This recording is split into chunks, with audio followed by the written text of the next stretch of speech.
Hello, everyone. Welcome to the Other Job Podcast, a place where we explore all those tasks that are required for building high-performance teams, but we never seem to have enough time to do or to do well. We started this podcast to share our learnings from being there and doing that for those who want to go there and do that, and to hear from voices from the industry to share their expertise. As the saying from Gandhi goes, be the change that you want to see in the world. But what if it said, be the change someone else wants to see at the company? Today, we're joined by my friend and all-around wonderful leader, Rick Fuller. Rick and I worked at Tableau, moving upmarket before they were upmarket. Rick seems to gravitate towards those roles that are central to a company's ambitions to change. Rick, welcome. Thank you. Appreciate being here. This is my first podcast. So in the future, you speak to my agent, Scott Boris, who will be handling all my bookings. But for now, you were able to get me before Scott comes on fully. Thanks for the chance to be here, guys. In terms of a little background, I've been in this business since about 1996. I was really fortunate to have almost in a row 3 organizations, Unica, Tableau, and Smartsheet, that I was part of during some significant transformation, growth, IPOs, getting acquired, etc. Was at a company called Lucid, a really forefront kind of PLG company in the collaboration space during COVID, where I was the first remote seller in North America and really helped build out their enterprise program and build a team and a vertical program. And currently I'm with MeridianLink, a little bit of a different kind of company from my PLG decade. MeridianLink's a publicly traded $300 million company that services 2 of the most important but not always discussed parts of the fintech or the financial services world, credit unions and community banks. Millions of consumers rely on these institutions every day to buy cars, buy houses, pay for the kids' education, do things that help their family or their business survive. And our mission, our job is to help those institutions, which in a sense is a very short step away from helping those communities be served by local organizations, local people who really care about the well-being. So we create software to make that process, that experience, that whole end-to-end thing of helping consumers get money to live great lives. We make that better. And that's the kind of company I'm with right now, leading a new business program for our flagship technologies. So Rick, as a resident of rural Montana and as an individual with whom tier 1 financial institutions probably won't do business with somebody like me, I'm grateful for the work you all are doing there at MeridianLink. My family does a lot of business with community banks and credit unions. So thank you for that. Hey, I want to hit on something real quick, and this is kind of maybe a segue into the topic for today. You talked a lot about your background being in the sales world, which I think, if I'm gonna make a leap here, that's the function you do, and that your org does. But Jeff introduced you, and I think your superpower, or whatever you want to call it, is around being a change agent and helping organizations unlock additional potential through change. Can you just help us understand, sales versus change agent, and how do you reconcile those 2 things? Yeah, it's a great question. So I think when I started in this industry, and for the first part, sales had this relatively narrow, discrete definition. You get in this box and you sell. You do pitches, you do proposals, you do this. What I would say the last 10 or 15 years, part of this could be self-selection, part of this just could be the industry. I see sales as just an element of the go-to-market motion. I probably, because I found myself in more product-led growth organizations where the product and the customer and the adoption and everything is kind of a continuum. I definitely see myself and the roles I've had as a critical element with other partners, marketing, pre-sales, all the others, consulting services, of the go-to-market machine. And to be kind of honest, I sort of take a very assumptive posture of, I'm here to help take this thing to market. And sometimes that might look like I'm doing sales. Sometimes that might look like I'm helping with marketing. Sometimes that might look like I'm sitting in a meeting, helping develop a new product or think through a new segment. So I kind of think I've mentally broadened my thought. This is not a change agent comment. This is more of how I see sales. I see sales as just a critical ingredient of go-to-market that happens to have a revenue number. So Rick, a question about driving change within an organization, right? There's the saying of sort of no grit, no pearl, where you've got to actually challenge things that are happening within an organization, right? You and I have both been brought into organizations that said, we want to be something a little bit different than what we are today, and we'd like you to lead that, right? And second, like evolutionarily, people hate change. Yeah. That's how they get killed in the savannah, is something changes and they don't recognize it. Yeah. And so, I've interviewed over 100 people, a couple hundred people. And whenever I ask them, how do you deal with change? They lie to you and say, great. So when you then show up as the person who's, tasked with driving organizational change, like, how do you pick and choose where to be the grit? Yeah, Jeff, I'm thinking about when we talked about this session, the concept of being the sand in the oyster. And does the oyster know that somebody wanted the sand in the oyster? Well, the reality is frequently the oyster did not choose to have the sand in the oyster. And the oyster reacts quite poorly to the entry of some sand. So yeah, I've gravitated almost exclusively over the years to positions where there was some change or some transition, where something had to be built, rebuilt, retooled, or in some cases just even imagined from nothing. And so when I think of change agent, hugely overused word, everyone thinks they're a change agent. Everyone thinks that they're transformational. Everybody thinks that that's it. And it's funny, I'll just make a side on this. Frequently people who show up and consider themselves change agents show up with a very rigid book or something that they say, I'm a change agent, so therefore just follow this book because I've done this and I really can't change. This is the method. I'm like, well, geez, that sort of flies a little bit in the face of change. Sounds to me like you're really just a crank turner. But nonetheless, the concept of change agent, I would say, and when I think about what makes that real, the way I think of it is person who tends to think about change probably likes cooking a little more than baking. Is probably somebody who is a lot more comfortable, knowing what they want to arrive at the end, putting some stuff in a pan, putting some heat on it, flopping it around a little bit, and kind of working through it. I feel like that describes me to a certain extent. But I've learned a few things over the years too, which is when you see somebody who is successful driving change, they tend to be people who have not just an eye for broken things.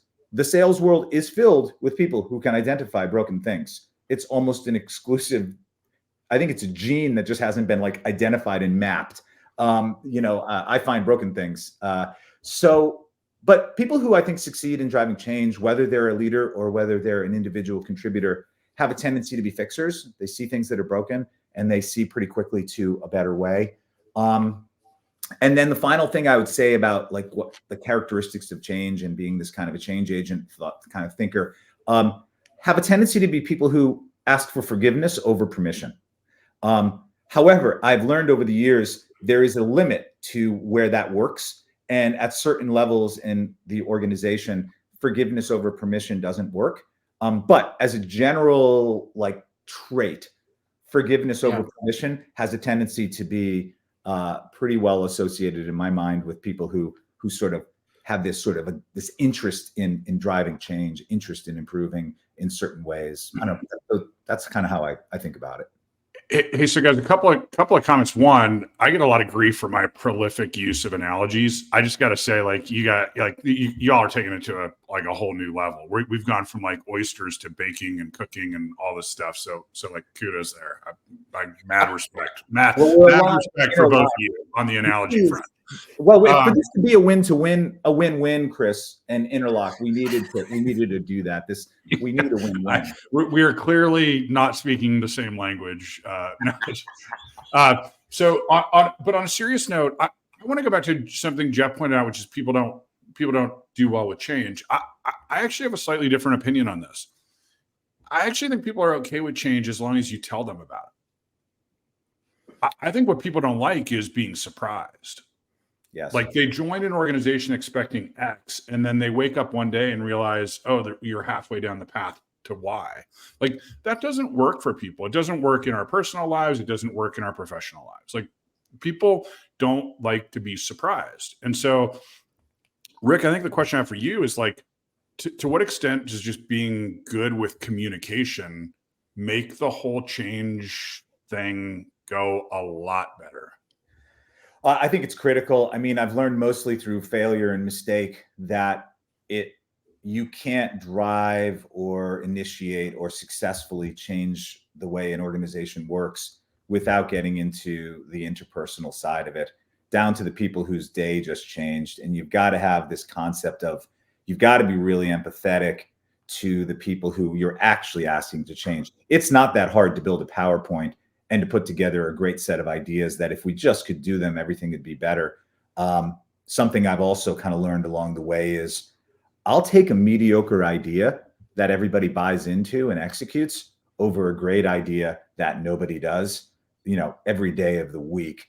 And I definitely think that's been one of the harder learnings is how much and how often can you make a change happen by saying we're just going to change? Because there are times when you simply have to cut through and it's a non-negotiable. We just are doing things differently. And there are instances like that.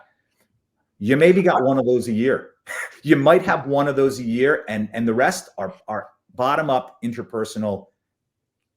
It's funny you brought that up because actually that was exactly what was going through my mind when I asked that question. I worked for an organization and new CEO came in. The mandate was change, right? Like deep cultural change. And I think I was there a year and a half or so, and the change was not progressing at the pace that anybody had expected it to at a senior level. And I'll never forget at the mid-year company meeting, the CEO finally decided to just lay it out for people. And at this big company meeting, he kicked off the day, and he said, and this is a pretty intense moment. He said, "Look, we're on a bus, and we've been going down this road in one direction." He said, "I'm driving the bus." And he said, "I've been trying to be a little bit too gentle about the turn we're about to make." He said, "The bus is going to accelerate. The bus is going to go around this turn, and we are getting on this new road. If you do not want to be on this journey with us, I'm going to stop the bus now, and you're welcome to get off, and I will help you get off." And it was, man, like really powerful just to tell people we're going to change. Yeah.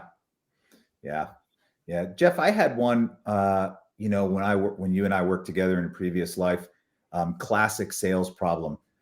EMEA, non-US and US were fighting over deals, right? Yeah, your classic global problem, right? And everybody blames the other one of being in Salesforce, and there was some truth to it, to be blunt. And one of the leaders, a person I really respect, said, "Can you go over there? I need someone to go over there and try to figure out, like, culturally at the very ground level what the heck is going on." So myself and a couple of folks went over and spent a couple of weeks on the field with the European team, sales calls in the office. I came back from that and we crafted a whole report on what we found. The crux of the report was they have no understanding of what we do over here or why we feel the way we feel. And we have no understanding in the North American market as to what EMEA is facing and why this is such a huge challenge. We made recommendations and we all felt really good about them. Those recommendations were summarily shut down by the middle management, who said nothing else supports this change. Like, sorry, but fighting and winning and sometimes losing is what we're after this year. And it was really frustrating at the time, and I was definitely down about it. I still had a pretty good time, in Europe. But I found out a year later that most of those recommendations became the change program when the organization was ready to fix this global problem. That many of the recommendations that we made, which were made with, I think, really good intent, that frustrated the hell out of me because we didn't change. That change came, but it came about a year later when the organization was ready. And that was a huge lesson because I was distraught over the effort, right? And it hurt my financial performance that year because of the time.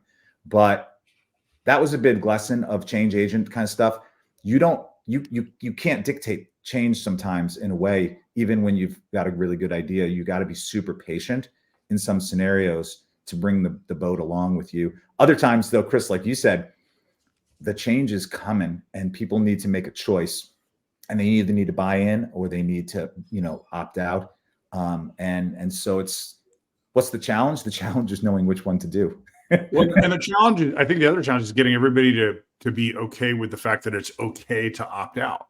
Like Completely. it took me a long time to learn this. It is okay to say my jam is this, and the company's going to go do this, and that's not a great fit for me. And it's not any sort of judgment on either party. There's no right or wrong there. It's okay to say that's not for me. I mean, we make those choices in our personal life every day, right? Yeah. And it's okay to do that professionally as well. Rick, there's a couple of lessons. So just a little bit of color. I think I know what you're talking about. Yeah. And I actually ran some analysis for you on that account. And we had 47 different employees doing customer-facing interactions with one account. And so it begged for coordination, cross the pond, everything, right? So that was wild.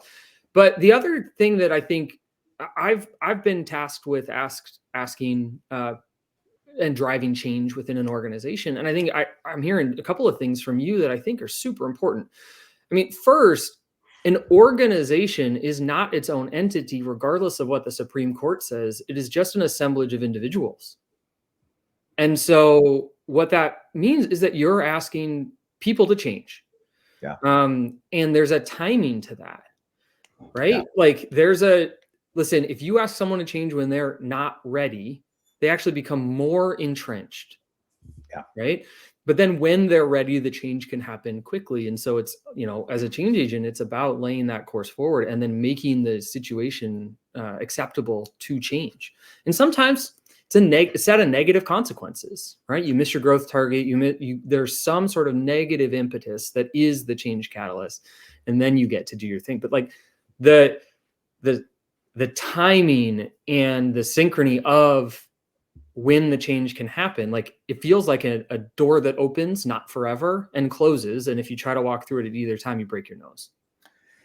Yeah. There's a couple of things that I would say too that I've kind of learned over the years on this is that there's a couple of just skills that you really need to have. If you could be a change person, whether you're an individual contributor or whether you're a leader, task person. It doesn't matter where you stand. I have a buddy, guy we both know, Jeff, who says, you lead from where you stand. A lot of salespeople who would think that they weren't in a position to change a company have more effect over changing the company than the leaders they work for, because the things that they do show the company through the results that there is a better way, a different way, I always try to remind folks, you as an individual contributor probably have as much influence over changes that maybe they don't seem huge. Maybe it's not a new logo or a new buzz, or our mission statement, but like you have as much ability to change the way this company works because you're closest to the ground. The stuff you do, you can quickly quantify. I used to do this. This is what the outcome was. I changed. Now the outcome is this. And what do you guys think? As a leader, it really changes. It's much, much more nebulous when you're introducing change as a leader because people can't always easily see what the effect of that is, which brings me to one final point, and I'll shut up for a sec, is I think in the modern world, if you're not data literate and you're not incredibly comfortable navigating detailed information and manipulating it and understanding it, you are at a significant disadvantage in terms of driving change. Because once you start talking to folks who maybe have to talk to the board or talk to the executive council or whoever, they're going to ask you to explain in the terms of the lingua franca of business, which is data, how this is going to affect and what it's going to cost and how long it's going to take. There are ratios and metrics and growth targets and everything. If you're not comfortable with data, I mean raw data, like that field in Salesforce is a good field. That field in Salesforce, bad field. That was put there 10 years ago. No one uses it. If you're not sort of either tied into a person to help you there or you're not able to get there yourself, I think that's a serious disadvantage. a person who's not data literate has more trouble driving change than somebody who is and can express the world through data. I just think it's a skill you got to have if this is the game you want to play. So Rick, there's two things we like to do in these conversations. One is be incredibly honest about where we got stuff wrong. Because Chris and I aren't sitting on some exalted pedestal, some high priesthood of people who know what they're doing, right? No, Rick. That's why we had you on, right? Remember the exactly intro? Right. That's exactly. I think Jeff mentioned Gandhi in your intro. So, the bar is no pressure, but we expect you to clearly articulate to the audience exactly how to affect change peacefully and harmoniously. Please. This reinforced my wife's perception of what me and my buddies do when we get together. Just three dudes lying to each other. Yeah. Yeah. But in all seriousness, we've gotten this wrong before. Right. And so I think sharing that with the audience and being like, listen, this isn't just some long form LinkedIn post where we've got it all figured out. Like, some of these are hard earned lessons. And then second, sort of some of your advice for folks who are struggling with this, which is like, they see the change needs to be effected within the organization. They want to be that person that drives forward, spends their political capital, and gets to say that they were part of the change that transformed the company. Some of the practical steps that you'd provide, but what are some of the things that were hard learned lessons for you as you're now in this role where I think you're today being asked to change a little bit about how the go-to-market team operates where you're at right now? Yeah. A hard earned lesson, which unfortunately you kind of learn usually multiple times, is like, I'll give an example of a project where we needed to revamp a certain element of the sales process, a critical element, discovery, right? I have some vision for how this should work, and a lot of confidence in my knowledge of what this should look like done well, and worked with some really incredible experts on redesigning it. We pushed it out, we rolled it out, made progress. It made sense and good, but at some point in that process, I realized that was a change that I had pushed without a lot of negotiation down to the team. Like, this is how we're going to do it now. And phase 2 of that project turned out to be, all right, we made some progress in phase 1. We sort of blew it up. We got the organization to realize the way we were doing it is not the way we're going to do it going forward. But I didn't get the uptake that I really, really wanted, and realized somebody that I rely on a lot had said to me, hey, sometimes you got to let go. And sometimes you're not going to get 100% of what you asked for out of this, but getting 80% of what you asked for, but having the team feel like they own it and feel like the team has a say in the change is more important, because the change that will happen will stick. And so get your fingers out of the pie, set the table for the next phase, and trust that the people that are going to do the next thing are going to do the right thing with the right intention. But it may not be what you envisioned. Your vision for this perfection, this nirvana, probably ain't going to be what you get, but the team will buy into it. And that was, that was a hard lesson to learn over and over again, which is, how do you marry up the train is coming with, no, I need you to get on the train and drive the train, because you matter more on the train than I do. I'm here to tell you the train's coming, but ultimately you're the conductors in a lot of cases. So I think that's a really, really hard learning, bringing the team along in a way that makes them feel, not just feel, but really own some change. So that's been a hard one. It's really easy to forget to talk to people and validate ideas. Every time I talk to people individually, I realize some of my ideas about change were just, malinformed every time. So I don't know. That one's probably for me the big one, because we're trying to move so fast. And you guys know you're busy. You're in meetings. Your leadership team wants the results. They want to know what's going to happen. You got slides to create. Rick, that's exactly why we called this podcast The Other Job, right? Because it's like, being a change agent comes, probably to a large extent outside of the normal working hours and functions that a lot of leaders have to do every day, 5 days a week, 7 days a week in some cases. Yeah, it's hard. It's really, really hard. And Do you, one of the questions that's kind of gnawing at me as I listen here is, a big chunk of our audience is, ranges from senior people, down to new frontline leaders in some cases. Right? We've done some great episodes around, people's first time in leadership roles. And one of the really common questions that I think new leaders have is like, what are the templates? What are the operating rhythms? What are the repeatable things I can do to make my performance better in my new role? Is there like a set of 3 or 4 like non-negotiable like elements of a change plan that you've identified? I mean, this whole change management thing is like so squishy. Yeah. It's kind of a moving target, if I'm being honest, because I think sometimes, like anything, you start with an idea, and then when you get into the idea, sometimes you realize, oh, actually, the idea is a little different. What I try really, really hard to do when any change or any modification to the way a team functions is being considered is force myself to figure out, how does this change connect to something tangible? And that's an exercise that at times can result in a bunch of reporting that's worth nothing. And a lot of spinning in circles. We can create reports, Jeff. We work with clients whose lives we're creating reports. But I think for somebody who's contemplating making changes, the discipline of saying, I think this is a good new way to do things, but I don't actually understand or have a hypothesis as to how this is going to help the business. I think that's really, really important, to always have a hypothesis. I'm going to make a change in the call scripts that you use to drive, new opportunities. Okay, well, opportunities only have a few levers. They can go faster, they can get bigger, we can win more of them. But there's only a few things you can change. What is this change? Which lever should I see some impact on here? And I think for me, that's been a big one, only because it grounds me really quickly. If I can't answer the question in my own mind, in my little echo chamber of how this is going to help the business, I probably know that I shouldn't do it, or I should maybe be careful. There's a pile of things. I think for me, that's a discipline of just some self-honesty on that. I don't know. That's probably the one that jumps to mind for me.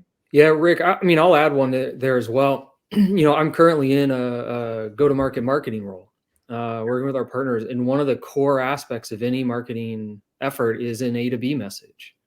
We're here and we're going to get to there. Yeah. And that's like what you tell customers to say, you're going to get from terrible data to awesome data or whatever, right?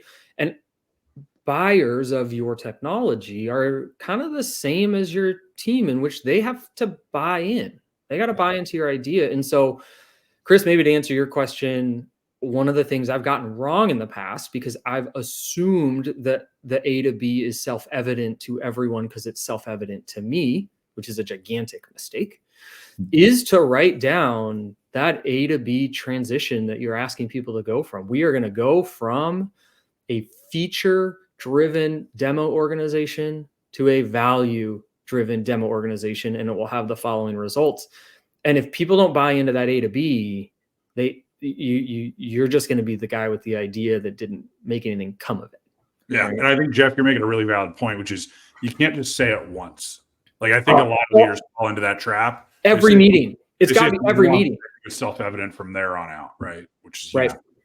Chris, I would say one other one that's an easy mistake, right, that we make all the time is, especially if you're kind of in a leadership, whether you're a frontline manager or second line manager or whatever, validating some of that change, both with the team and your managers, but also with some of the senior leaders, because I think that's a killer, right? And when you think you've got a great idea, and then you're in a meeting and you say, me and my organization are making these changes and we're super excited and I'm excited. And somebody goes, yeah, I'm actually not that supportive of that. That doesn't, or one that actually can hurt is, well, actually, I just assigned somebody else to do that same thing and it ain't you. And so I think there's points along the way where, like, again, the forgiveness permission rule isn't really a great rule, because sometimes you just ask for forgiveness, but sometimes you got to have the wherewithal to say, hey, what I'm about to ask the company to do here is going to affect people way outside of my org. And I probably need to have checkpoints along the way to see if I've got support, from others. A few times I can point about I've gotten amazing support. The idea was like up and down the line was, we want to do this. And that worked out well. A few other times the support, didn't come from the other places. Those projects generally wind up, well, like my globalization project, I had support at the very top, but I didn't have support out the sides. That project for the moment, didn't fly. So it's kind of a thing. There's no pat answer except to have the knowledge that at somewhere you've got to bring a lot of people along that you maybe hadn't thought that you needed to bring along, and you got to be honest. I'm going to give you more credit than you're giving yourself, though, Rick. I think like this conversation illustrates that there is a bit of a template, and that it's idea, like come up with an idea for the change that's necessary. Go find the data and validate with data whether or not that idea is supported or not. Then go culturally build support for that idea. Then execute a reasonable communication plan, reiterating the A to B statement. So anyway, I think my point being, like, I actually think we're getting to a fairly concrete, set of guidelines for instigating and implementing change in an organization. And, I just, to our point, our whole point here is actually pulling all that stuff together is a ton of work, right? And executing it is a ton of work. And if you're a frontline leader, especially new to the role, maybe even 6, 8, 10 years into your career and you haven't done a lot of change management, that's a huge undertaking. It is.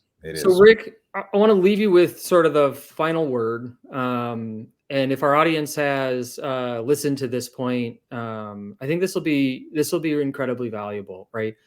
The change path is the hard path. Oh yeah. Why do you keep picking it? Oh, good one.